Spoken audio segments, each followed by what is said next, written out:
Hello, welcome to Feasting on the Word for this week. It is the 4th of December, 2024. So if this is a discipline that you haven't ever done before, it's a great thing to be picking up in the season of Advent. Or maybe you're just coming back to it, and that's great too.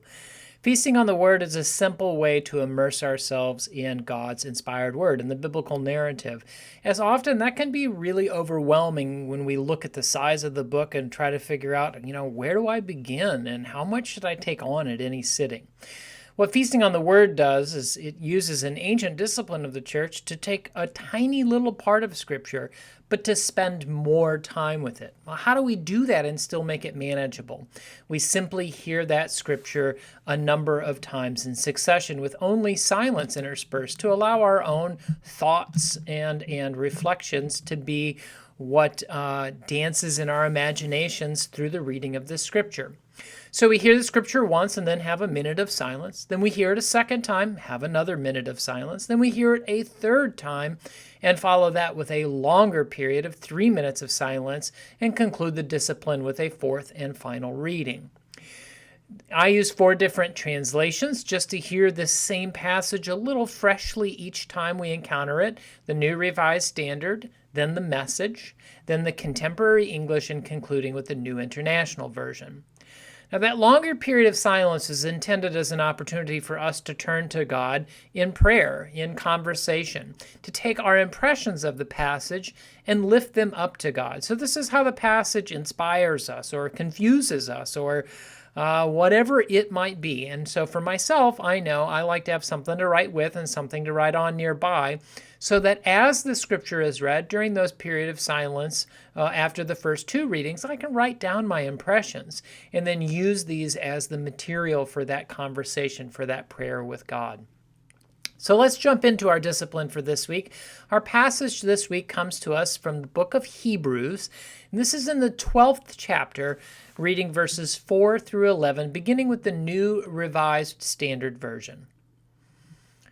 In your struggle against sin, you have not yet resisted to the point of shedding your blood, and you have forgotten the exhortation that addresses you as children.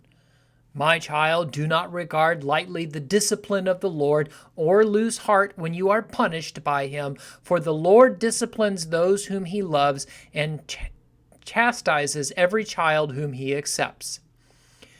Endure trials for the sake of discipline. God is treating you as children. For what child is there whom a parent does not discipline? If you do not have that discipline in which all children share, then you are illegitimate and not his children. Moreover, we had human parents to discipline us, and we respected them. Should we not be even more willing to be subject to the Father of spirits and live?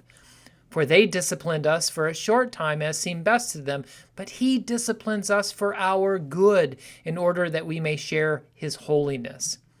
Now, discipline always seems painful rather than pleasant at the time, but later it yields the peaceful fruit of righteousness to those who have been trained by it.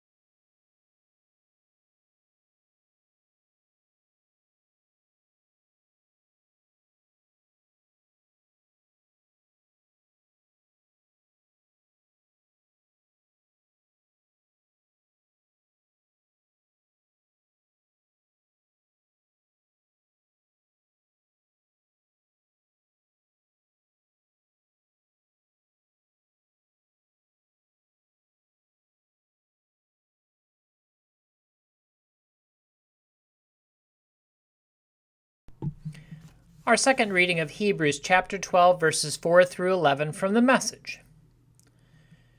In this all-out match against sin, others have suffered far worse than you, to say nothing of what Jesus went through, all that bloodshed.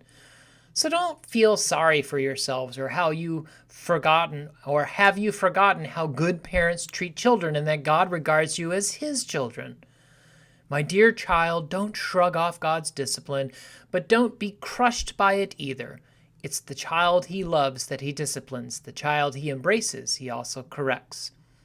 God is educating you. That's why you must never drop out. He's treating you as dear children.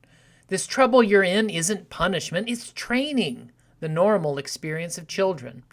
Only irresponsible parents leave children to fend for themselves. Would you prefer an irresponsible God?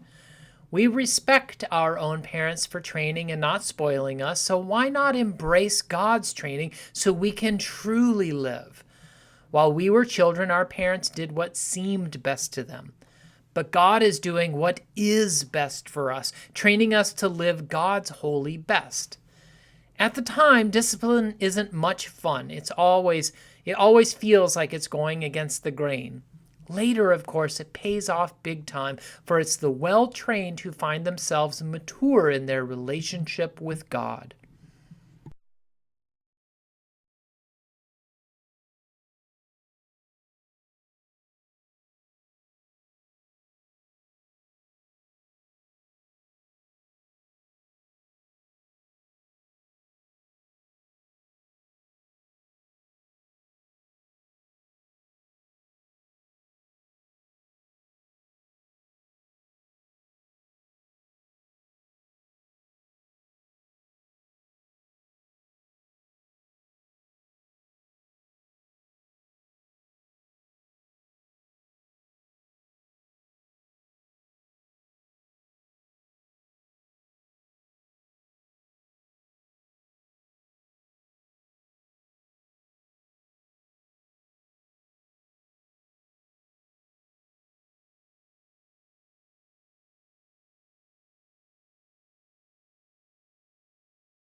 Our third reading of Hebrews chapter 12, verses 4 through 11 from the Contemporary English with our longer period of 3 minutes of silence to follow.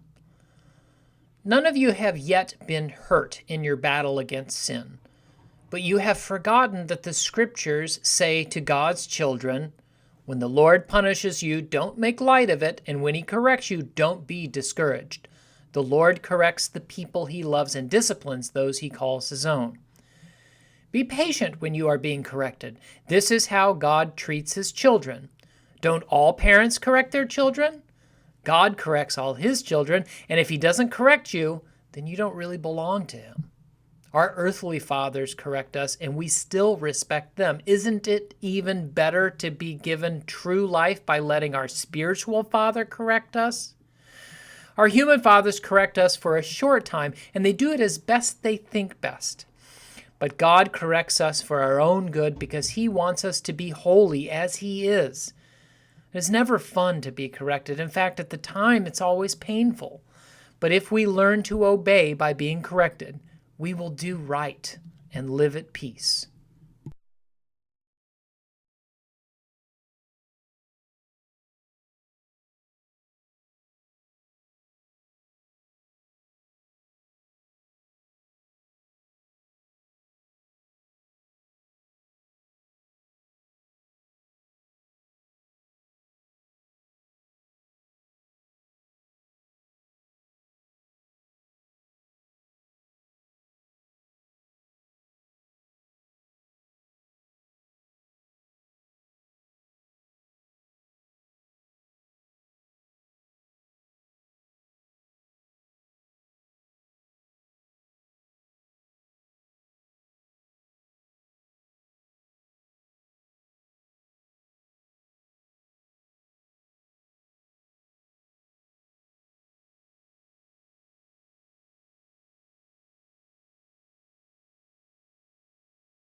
Our fourth and final reading of Hebrews chapter 12, verses 4 through 11 from the New International Version. In your struggle against sin, you have not yet resisted to the point of shedding your blood. And have you completely forgotten this word of encouragement that addresses you as a father addresses his son? It says, "My son, do not make light of the Lord's discipline, and do not lose heart when he rebukes you, because the Lord disciplines the one he loves, and he chastens everyone he accepts as his son." Endure hardship as discipline. God is treating you as his children. For what children are not disciplined by their father? If you are not disciplined, and everyone undergoes discipline, then you are not legitimate, not true sons and daughters at all. Moreover, we have all had human fathers who disciplined us, and we respected them for it. How much more should we submit to the Father of spirits and live? They disciplined us for a little while as they thought best, but God disciplines us for our good, in order that we may share in his holiness. No discipline seems pleasant at the time, but painful. Later on, however, it produces a harvest of righteousness and peace for those who have been trained by it. This is the inspired word of the Lord. Thanks be to God.